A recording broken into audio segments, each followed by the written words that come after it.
Hello guys, in this video we'll learn how to work with DateTime in Rust. Basically, DateTime is not a primitive type in Rust. So the purpose of this video is to understand how can we work with DateTime with it not being the primitive type in Rust. How can we use zones, formatting, parsing, serialization, deserialization of DateTime. So let's begin. First of all, let's try to understand what's possible using the default system time before we start using crates. So now system time now, and we print now. We open our terminal. Now, as you can see, it prints some numbers, but it's not really the human readable format, something that we want to display to our user on front end, something we want to store it on our records, be it any file, DB. It's not really something you can apply a filter or searches on, something you can work with.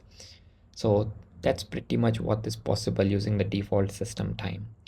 And for using one step ahead, like a human readable, which we can, format, serialize, parse, store, and do bunch of different tasks, we have to use a crate. So move to the project, and in the cargo toml file, add Chrono. Now Chrono is a DateTime library in Rust, and it's very popular, very renowned. So along with this, we will add Chrono TZ for using time zones, and then we'll also add Sarday with version as latest, features as derived for serialization and deserialization, and Sarday JSON, where we'll be using some JSON stuff as well. So make sure you add all of these dependencies. And let's move back to main. This we can just remove and get rid of. Now let's see how to work with Chrono. So let's say now, and we'll just say UTC now instead of system time, and now. So print. Now, as you can see, this gives me a type as well, which is DateTime UTC, and we can use it. We can define it in our structs as well, which we'll see in a minute. As you can see, it prints something which is human readable. There is year, month, and date, and then there is time, which we can understand as well, and it's in UTC. Now we can have with our own zone as well as parsing and formatting, which we'll see in a minute. So to give a different format, we'll just use format, and let's say we are using a format which looks something like this. So days, months, year, and then hours, minutes, second, and AM and PM, and then the zone offset. So let's say to string to get the string that. So as you can see, it's more human readable, something we all understand. And let's say I want to reduce the format to just get the month, year, and date. So as you can see, I just get the part where it is just the date, day, and date, month, and year. Let's say in the default one, even we can do different operations. So let's say I'm looking for just time zone,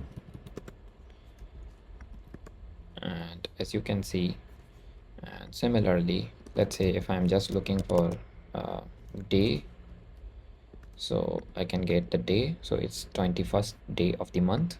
Similarly, if I'm looking to get the month, this is 10th month of the year. And similarly, if I'm looking to get just the year, then it's basically 2024. So we can perform a tons of built-in operations with it. And similarly, if I'm looking for a particular time zone, like I want to specify a time zone where I want to see my date, so here we can just use Chrono TZ that we added, and the region, so let's say Asia, let's say I'm using for Singapore, and then here we can pass Singapore, and we run this.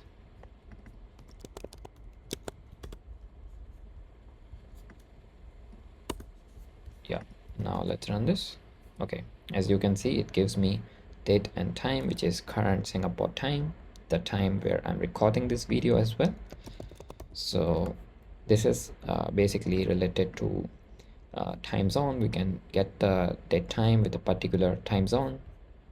Now there are tons of other operations as well which we can perform using UTC. So we can change just the minutes, hours and days as well, providing if we provide valid number in this. So let's say if I provide 20 and run this, as you can see I get some, and this is some minutes changed to the UTC, the current UTC. And let's say I change it to 10, and as you can see it sends me 1310. So let's say if I change it to 100, and if it's not possible to change minutes to 100, then it sends back me none.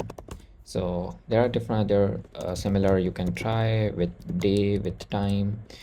Let me know in the comments how do you guys feel about that. Now let's try to use a different way to generate a date. So let's say UTC, and here we'll use with year, month, date, hours, minute, second. So here we have to pass the value for each. So let's say year as 2023 maybe, and month as 2, and day as 2, hour as 2, and minute as 0, and second as 0. And if we run this, as you can see it generates a date saying 2023 0202 and 2 o'clock. So you can generate your date and time basically by providing your own values, and not just for UTC, but we can also generate for a zone. So let's say for Singapore I want to generate, and I run this.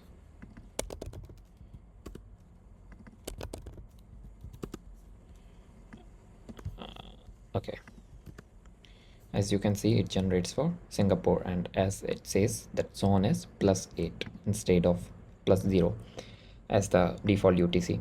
And similarly you can generate for your own zone as well. Now similar to this date time generation, let's try to work with more complex strings where we have to perform parsings.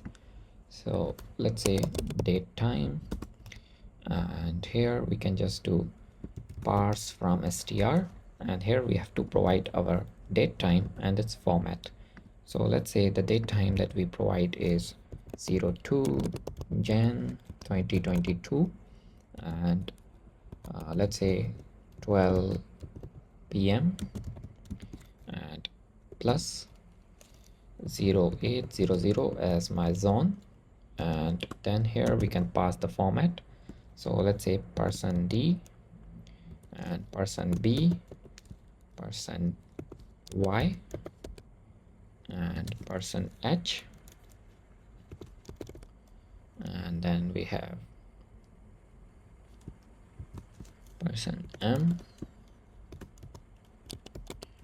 and person S, and then person P for AM and PM, and then the zone offset. And now we run this. As you can see it gives us the date and time and in the zone as well. So we get our zone, our date time. Now let's say I want to reduce it. Let's say I want to reduce it. I just want to parse the date. Now this will give us an error because date time expects us to give a proper complete date time format and its string as well.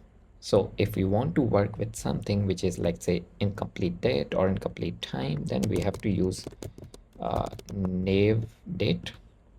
And if I run this, as you can see it prints the date. But if I try to run the other one, the date time, it expects me to give a date time, but if I don't provide, then it gives not enough. As you can see it's not enough because you are not providing the time.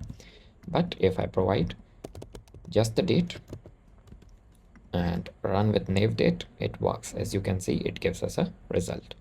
So similarly for time, let's say in the similar way, let's say I want to just have time and not the date, and I run this. Again it says not enough, but we can use nav time for this. And now if I run this, as you can see it works. So there is nav date and nav time, which again something you can explore with. And now let's move to the final part, which we covered already: the type, the zones, formatting, parsing. Now let's look at serialization and deserialization of date time. Now let's try to understand how to work with serialization, deserialization of date time, which is kind of a very important concept, because be it storing it in a DB or file, or working with your structs or displaying on UI, you always want to understand how this concept works for mastering the date time in Rust.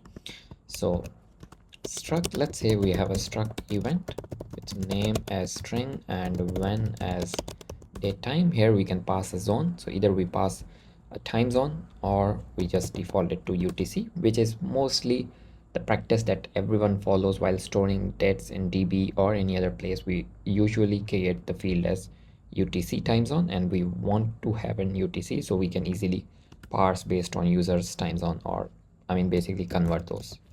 So derive serialize deserialize to enable serialization and deserialization for whole object. And now to enable for this, the serialization and deserialization, will go to cargo toml, and here we have to make a small change, which is we have to add with Chrono a feature which is Sardi. So make sure you add this feature and then move to main. Now let's create an event. So we'll just say event name is, I don't know, maybe a conference, and then when as UTC now, and then we can just say print ln, and here what we can do is Sardi JSON to string and event. And now let's try to run this. So there you go. As you can see, we have our JSON, which is conference, and when it's basically on the current time, which is current UTC. Now let's try to go the other way around, where we have a JSON and we try to construct this object, which is mostly what we do. We try to read from a file or from a DB. Now let's go the other way around. So let's say we have a JSON and we have a conference JSON. Now let's try to generate the event. So event and Sardi JSON and from string, and here we pass our JSON and we unwrap. And now let's add event here and implement debug here. Now let's try to run this.